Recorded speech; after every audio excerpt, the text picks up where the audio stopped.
Shalom, Assalamualaikum warahmatullahi wabarakatuh. Om Swastiastu, Namo Buddhaya, salam kebajikan.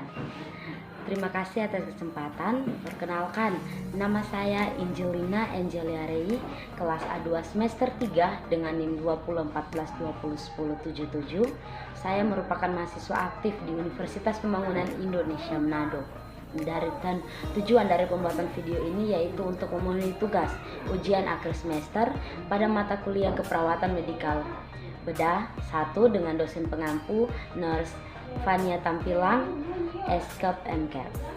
Sebelum masuk dalam patofisiol pengertian serta patofisiologi, kita harus mengetahui apa itu postpartum.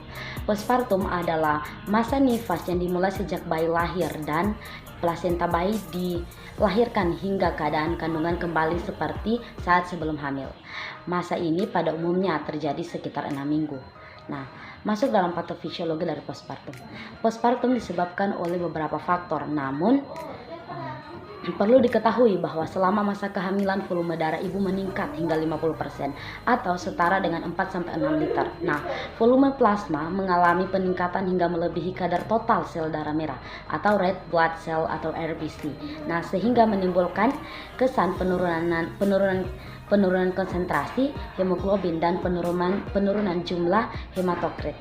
Nah, peningkatan volume darah ini bertujuan untuk memenuhi kebutuhan perfusi uteroplasma serta agar dapat menggantikan volume pendarahan yang akan terjadi pada saat proses persalinan.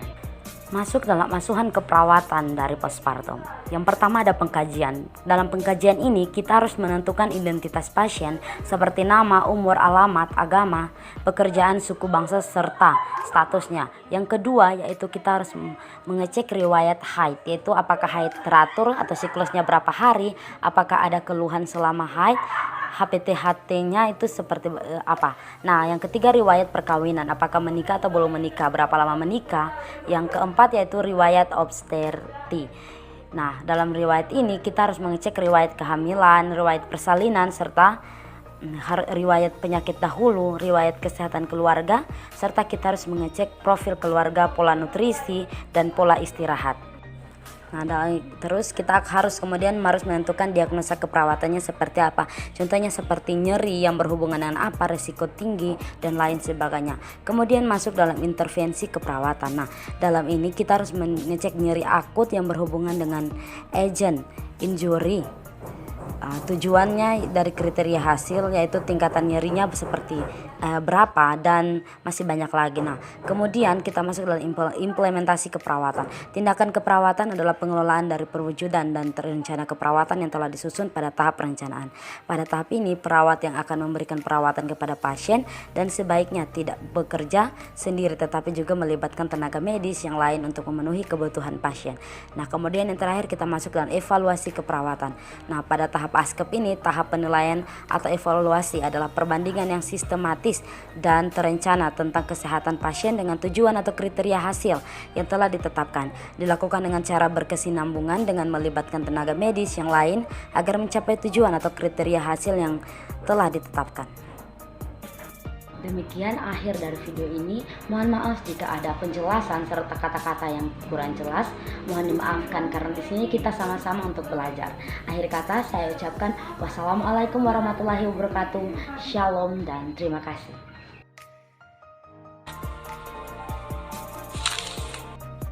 Selamat datang di Universitas Pembangunan Indonesia Manado, khususnya di Fakultas Keperawatan.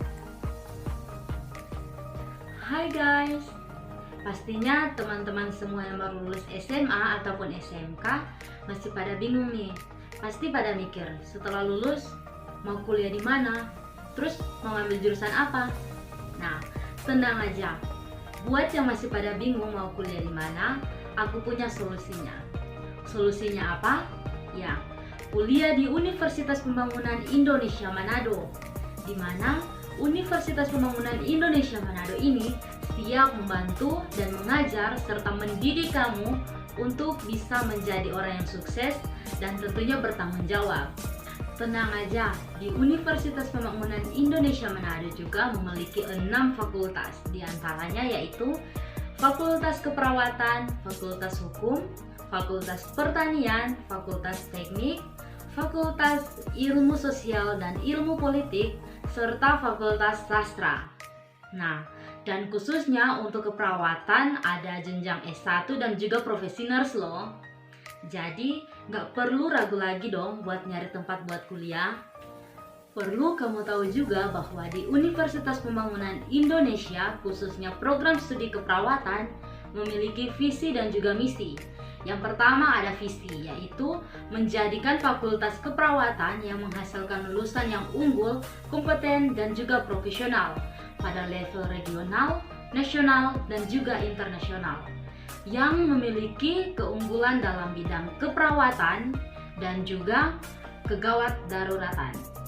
Kedua ada misi. Misi yang pertama yaitu menyelenggarakan pendidikan keperawatan berstandar nasional dan internasional, serta berdaya saing yang unggul dalam bidang keperawatan gawat darurat. Yang kedua, meningkatkan kualitas manajemen fakultas agar mempunyai tata kelola yang optimal gunanya untuk menunjang kegiatan, pendidikan atau pengajaran, serta penelitian dan pengabdian pada masyarakat.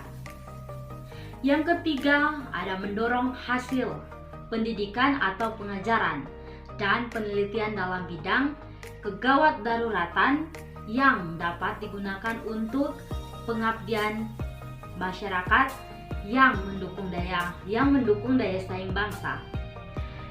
Yang keempat yaitu membangun kerjasama dengan institusi keperawatan yang efisien. Yang kelima yaitu menghasilkan perawat yang profesional serta beresponsif, inovatif, kreatif, dan juga berkepribadian luhur. Jadi nggak perlu bingung lagi dong ataupun ragu buat kuliah di Universitas Pembangunan Indonesia, apalagi mengambil jurusan keperawatan.